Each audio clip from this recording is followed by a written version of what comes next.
Next up, we're just 7 minutes away from the free lunch I had promised you because you are the best tweeter out there. You're going to have Joe Webb from TNS who's going to give a forward look on what is happening with mobile and the research about mobile from TNS. Joe is back by popular demand due to the pace at which he presents. This is not a PowerPoint, it's a power sprint. Joe, 7 minutes. Thank you, Thomas. Timer is beginning now. Okay. Hello, everyone. Stop clapping, there's no time. I'm sorry. I know I'm the last thing between you and a free lunch, so we're going to try and keep this as quick as possible. We're going to talk about how to squeeze more ROI out of mobile.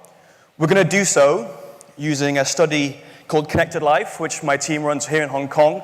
We cover 50 countries. We cover 55,000 consumers. It's very broad. It's very deep. It's very challenging to get through it in 10 minutes, or 7 minutes even. 7 minutes. But I think we found a way. We've got a shortcut. We're going to focus solely on things like access and attitudes. If we can get these two right, if we understand the way in which users across the world have access to technology and how they use it, how it fits into their lives, it's a massive shortcut to understanding what we need to about any given target group. So let's first of all start off with access. Let's imagine there's a spectrum of access around the world. Let's imagine that spectrum goes from here on this stage all the way through over towards the other side of the stage. And think about how access grows as markets develop economically and digitally. So first of all, no access to internet. Second of all, mobile only. You can only afford a mobile device. It's the only way you can access online. After that, maybe you get access to public Wi-Fi. Data costs aren't an issue anymore. You can access some more on top of that. Then you get multi-device access. You use PCs and tablets as well. All-you-can-eat data plans expands usage even more because there's no kind of cost implications. You get access to apps and to rich ecosystems. And finally, all the way over here, you've got full access to the internet. And you can watch all the cat videos you want to. It's fantastic. So that's access. That's like supply of internet, if you like. Let's start again. Let's think about attitudes. And again, imagine a different spectrum running in the same direction. How do attitudes change? Because they're not as linked to wealth and income that the access is. So first of all, you've got the late adopter. They're not Luddites. They don't hate technology. They don't smash it up. But they're probably quite set in their ways. They're quite habitual. They like physical formats. They might have been using things like PCs for a long time, and those kind of legacy behaviors become a barrier to stop you migrating your usage onto mobile. Over here, we've got people who are keen to own new devices, who love the new because it's new. They're just interested in things that are novel, and we call those early adopters. What we have here in Hong Kong and Asia generally is a perfect storm. We're all the way over here on both spectrums, on both axes. Let's put some proof points to this. So if you think about the amount of time people spend per day on a mobile, look at emerging Asia first of all, Vietnam, Philippines, Indonesia. They're restricted in terms of access. They might be mobile only, but they're very attitudinally engaged. They spend lots of time on mobile. In the developed Western markets, in the middle of the screens here, they're what we term PC-centric and multi-device. They own lots of devices, but they're stuck in the ways somewhat, spend more time on PC than mobile. And then finally, in developed Asia, we have a cluster of markets which we term multi-device and mobile-centric, because they have loads of devices, but they spend more time on their mobiles and tablets than they do on their desktops and laptops. It's quite rare around the world, but we have it just here. And there are more implications as well. You know, TV is moving to video. This is low to high traditional TV on the y-axis, that's vertical. And then the low to high online video on the x-axis. What we see around the world as markets develop, if you've got kind of a very low access market like Kenya, they don't do much of either. Kind of faster growth emerging markets, maybe can access TV more easily, but they can't watch as much online video as they can in, say, the US or UK. If you get to Hong Kong and South Korea, we move and complete the circle. We're high on OV and lower on TV in other parts of the world. That means we're migrating our usage away from traditional TV watching onto OV. A lot of this is driven by mobile, especially large screen mobiles. We've got the iPhone 6 now in a large screen format. We've had the Samsung Note over here for a while. What we find is wonderful correlation between the share of the smartphone market owned by large screens and the share of online video consumed via mobile. Correlates. Watch this. See how it grows in tandem? Wonderful correlation. Great bar charts, you're all thinking, researcher's dream.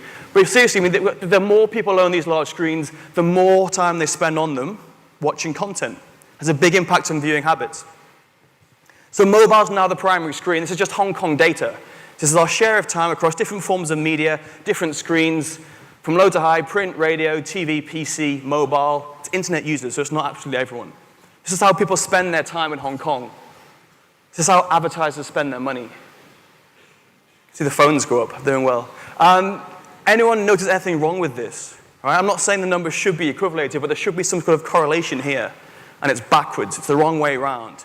So if we had kind of a spectrum of advertisers, maybe from the early adopter advertiser over here, like Coca-Cola, who invests and risks and tries things out, through to the fast follower, who scans the horizon, keeps up with things but doesn't risk as much, we might be over here in this part of the world. We might be late adopter advertisers because we're on putting our money where people are spending their time. We're not investing in new platforms. And there's two issues with this. First of all, we can't get in the ROI we should be getting today because we're putting money in the wrong place.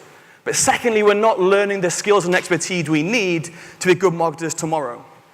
Because mobile means new rules, new guidelines, and everything else.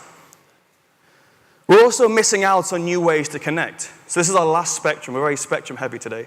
And it goes from brand building through to brand activation, so long-term to short-term objectives for the marketers out there. And mobile can deliver a range of different things across this spectrum. We think the focus is too much on the platform, should be more on the opportunity.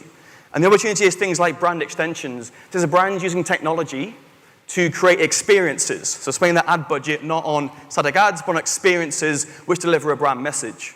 So Nike did this first with Nike Plus and those sorts of services. We're seeing the same thing now from 100 Plus in Malaysia, which is FMCG. Great to see.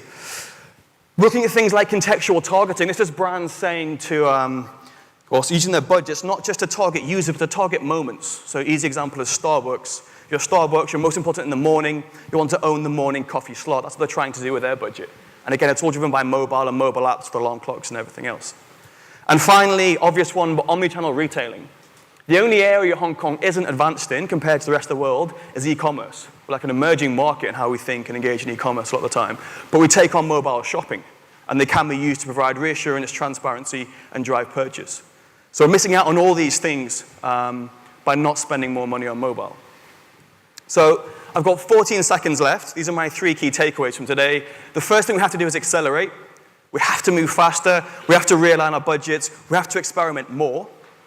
And when we're doing so, think about objectives, not just platforms. Mobile's an answer, not a question. Don't think we should do more of mobile. What do we do?